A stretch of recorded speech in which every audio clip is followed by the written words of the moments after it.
Hi, I'm Ami Devereaux. Have you ever found yourself finding fault with somebody or some buddies so much that it literally begins to interrupt your other thoughts? Let me give you an example. My best friend is somebody that I've known since we were both teenage. And over the course of our lives, we've sort of cycled in and out of spending a lot of time together. Lately, she's been spending quite a lot of time at my house, and we live in different cities about five hours apart. And she's got a lot of reasons to be here in my town. And when she is, she stays with me. And I am delighted that she stays with me. She's somebody I love. I love hanging out with her. And it's kind of awesome to have this part time roommate. However, we are completely different from one another. Where I am totally routinized and regimented, I like things in order and I do things the same way all the time. She is the exact opposite. She has no routine. She doesn't really stick to a calendar.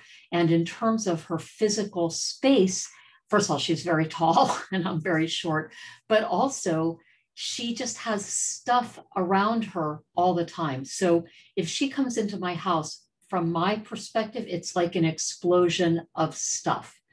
And so at the beginning, when she started coming to stay pretty regularly, for the first time, I went from being so happy she was here to within about half a day being annoyed about everything. It was like I'd wake up in the morning and I would see a teacup here and a water glass there and a Red Bull there. And my mind would go insane from the disorder and what felt to me like chaos and things being out of control. And it wouldn't take long before I was annoyed by everything she did.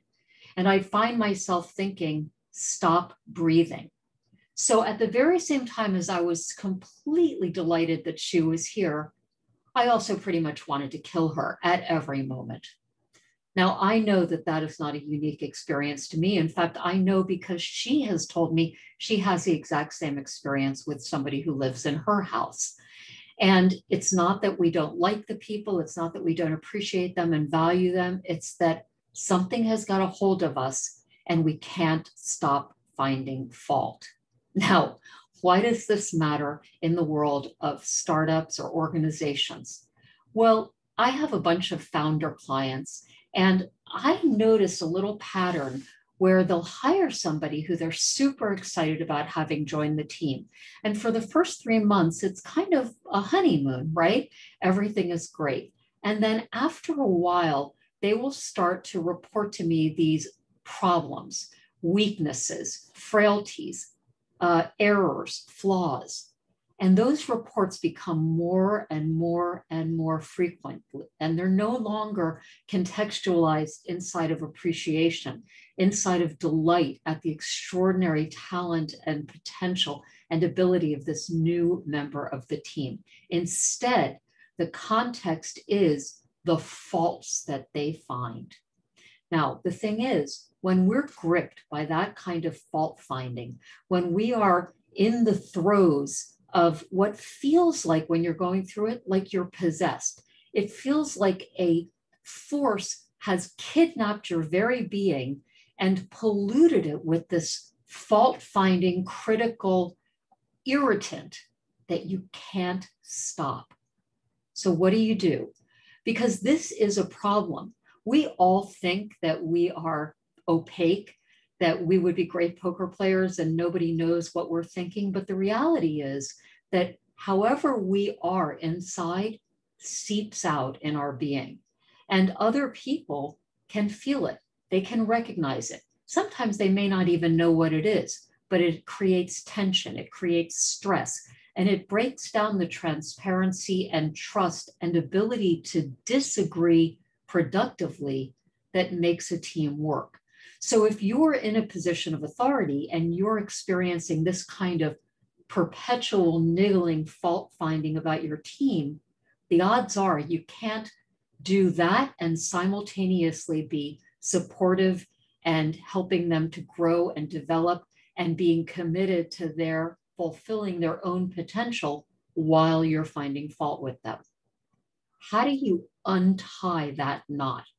How do you pull out your annoyance and kind of vanish it so that you can really focus on the great work people are doing and begin to be critical in a productive way rather than an undermining, obsessive way. Well, the first thing you do is you actually recognize that the fault finding is your issue. It's not actually out there in the other individual's performance. Now, let me be clear. Yes, you may have an employee who really sucks. And if you do, you should do all of the appropriate things through HR or whatever your procedures are to document it, do performance reviews, put them on a performance improvement plan, et cetera, and ultimately fire them if they cannot improve their performance. I'm talking about the employees who you actually have no intention whatsoever of firing, who you do at heart believe are great members of the team, but who for some reason you cannot stop focusing on their mistakes, their errors, their flaws, and their failings instead of their successes, their productivity, their determination, and their great contribution to the team. That's your issue, not their issue. That's my issue with my friend, not her issue. She's not doing anything wrong. She's being exactly who she is. And by the way, because I had been so critical and so annoyed, she could feel it. So she was tiptoeing around, walking on eggshells, trying not to annoy me because I was already in a state of annoyance before I even woke up in the morning. You need to take that on yourself. Notice that the annoyance and the fault finding starts over here. And that if I wake up annoyed before anything has happened, and I walk out of my bedroom into a house already annoyed, then of course the very first thing I spot is something that confirms my annoyance. And I will start sorting everything I see through the filter of affirming my right and how correct I am in being annoyed, in confirming that I'm right and she's wrong. And if you're the CEO or a founder or a leader of a team and you find yourself doing that with your team, it's useful to notice that you now may be sorting what you see and the evidence that you're presented with through the lens of confirming your annoyance. And if you can do that, if you can begin to pull apart your thoughts from the fact that you are putting the lens on top of the evidence is neutral. Your employees do what they do, and likely they're producing the result. But you are now filtering their behavior through a lens, and the lens may be something approaching objectivity and a commitment to their growth and development, or the lens may be affirming that you're right and finding fault with them and thinking that all of them are good for nothing. This is not easy work. This takes a high degree of rigor and personal introspection and high degree of individual responsibility and ownership. But if you're somebody that's founding a company, or you're the president of an already successful company, or you're the leader of a team that you intend to have thrive and produce unprecedented results, that's the kind of rigor and self-assessment you need to do.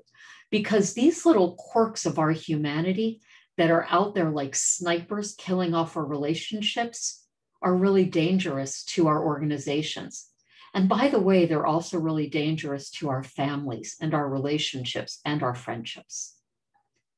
I hope this has been useful and that you'll take what I've spoken about today and do some of that self-assessment to notice what kind of lens you're imposing on your experience of the people in your life, be they employees, teammates, peers, or family.